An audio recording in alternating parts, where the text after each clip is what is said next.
Mapping major details in college reading is a great tool for organizing and remember information. Why use mapping? Mapping can be used in a variety of ways. We can use it to solve problems, can use it in a classroom during a lecture for note taking.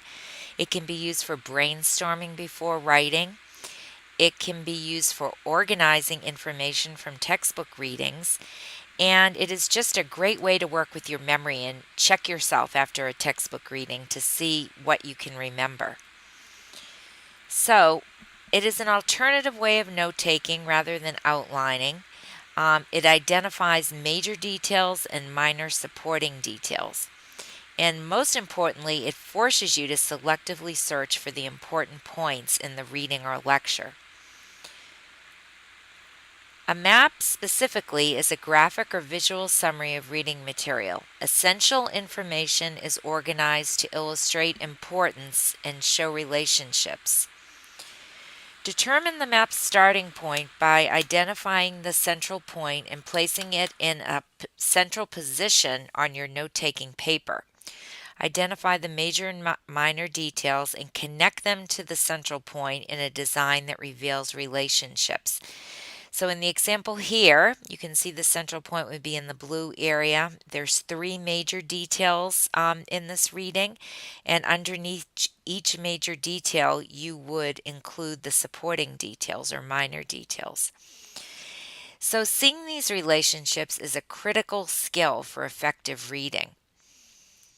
Where to begin? After reading a subsection of a textbook chapter, bracket the central point and underline the details. Write the keywords in the margin. Now you'll use your annotation, and you can create any design to map out that information. Here's another example, kind of similar to the one we just looked at. Always start by placing your central point in the center and identifying the details that relate to that keyword. Look at your central point and place that on the map. Maps can come in any variety of shapes. We can see the one on the left top. All the information is of equal importance. The one to the right, we can see that there are three sections of major details very related to each other. Underneath the wheel spoke diagram, we can see something that looks almost like a flow chart. And on this page, we see many types of flow charts, how one detail is connected to the next. Okay, let's go ahead and practice with the passage from your textbook. So if you could go in Bridging the Gap to page 175, we're going to look at passage B on page 175. If using sunscreen, apply it at least 30 to 45 minutes before exposure. Then reapply it periodically, especially after you swim or sweat.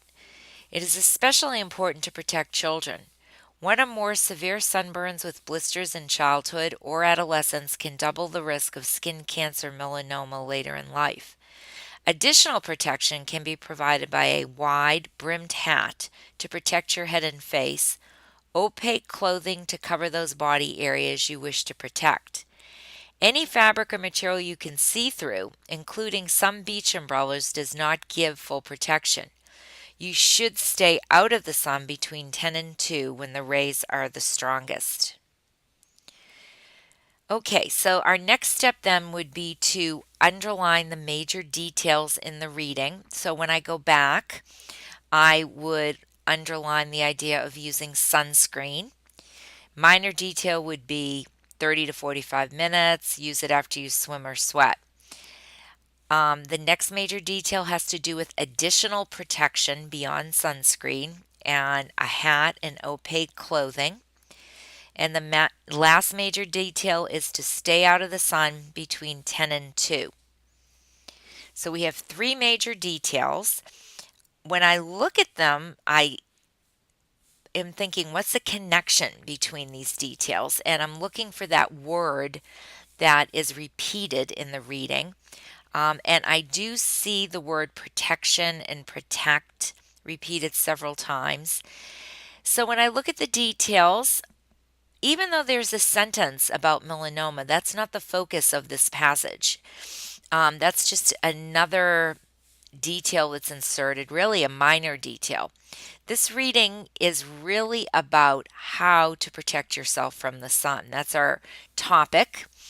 And when I ask the question, what is the point the writer is making about how to protect yourself from the sun? The answer could be, there are 3 ways to protect yourself from the sun, but even better would be what I've interjected in my map, more specific. To protect yourself from the sun, apply sunscreen, wear opaque clothing and a hat, and stay out of the sun between 10 a.m. and 2 p.m. So then you can see that I have my 3 major details: sunscreen, opaque clothing, stay out of the sun between 10 and 2. And underneath each major detail, I see my minor details. Under sunscreen, for example, we have 30 to 45 minutes before and reapply, swim or sweat. Under opaque clothing, cover areas you need to protect, and stay out of the sun between 10 and 2. The sun's rays are the strongest. So this is a very simple example, simple reading, but I think it really gives you a clear example of how mapping might work. Here is a map that was used for recall in a chapter in a class, English 340 class. And the chapter that we read was called Pregnancy and Childbirth. And it was a timed reading, a sequence about the development. And main sections were first trimester, second trimester, third trimester. So after the reading, we just kind of brainstormed on the chapter to see what we could remember. Worked on this as a class. And let's just take a minute and look at this. So under first trimester, we had the first month, 72 hours, 16 cells. Cells are interchangeable. End of the month, eighth of an inch, millions of cells. Cells are smaller. Second month, bone, head and brain is the fastest, and so forth. So you can see there's very little writing here, certainly not writing in complete sentences, just key words. And this really sums up this entire chapter.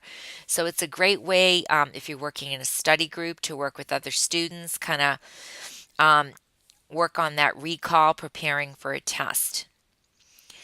Here is another example. This is really a listing of the cranial bones, and you can see the types of bones are listed in this diagram.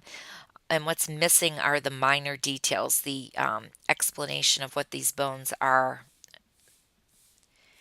Okay, this one is what we call a mind map. It would be something someone would create during a lecture. And so it just kind of grows as the lecture progresses. And often people include visual pictures in a mind map. I can give you a minute to take a look at that.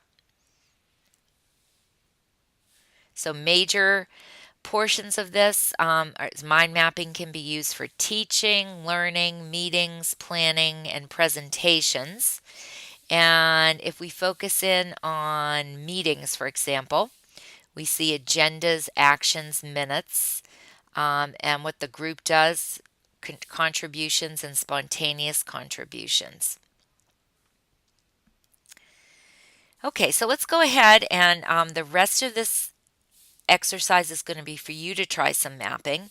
And we're going to focus on the reading that we worked on in class when we talked about active reading and think alouds.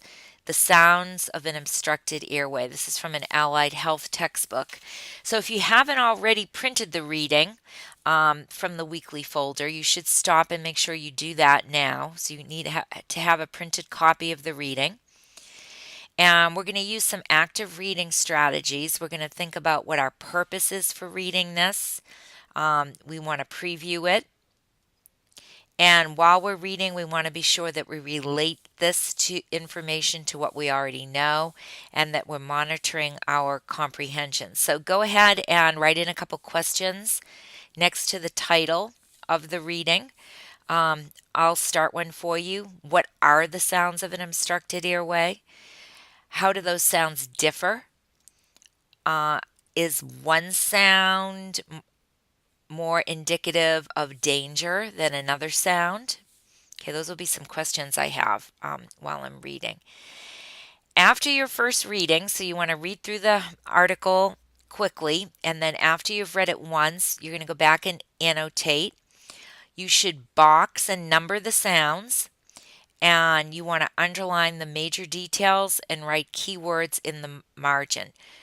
So let's pause the tape for a minute, or pause the video, and go ahead and do that. See how you do. After you've completed your annotation, restart the video and compare your work to the following slide.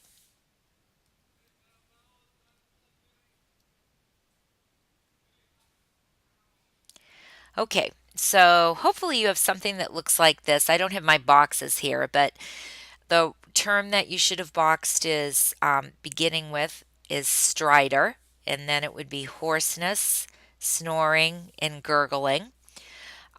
You can see that I bracketed the main idea. A partially obstructed airway can often be identified by the sounds of limited air movement. And after my box stridor, I've underlined my major details caused by severely obstructed air in the upper airway. A high-pitched whistling sound indicates a severely narrowed passageway, foreign bodies such as a toy, or swelling or infection. And I have a signal word next coming up, and my next box would be hoarseness and ominous, burn, normal voice to begin with, raspy voice as swelling builds. My third box, snoring, soft tissue, upper airway, and impedance, decrease in mental status, airway muscle tone diminished. And 4, I have gurgling, sound of fluid obstructing the airway, air is forced through the liquid, vomit, blood, and other airway secretions, and immediate suctioning is necessary. Okay, so on a sheet of paper, construct a map of the key points of the sounds of an obstructed airway. Start with that central idea in the top of your page, and then complete the rest of the map using those boxed items. Bring the completed map in your annotation to the next class meeting. And I want you to think about, between now and the next class meeting, which one of these sounds indicates the most danger? Which one of these sounds do you think that, if since this reading came from an EMT textbook, which one do you think would require the EMT to take the most immediate action? Or maybe there's 2 that you think are equally dangerous. So be thinking about that. See if you have an answer to that question.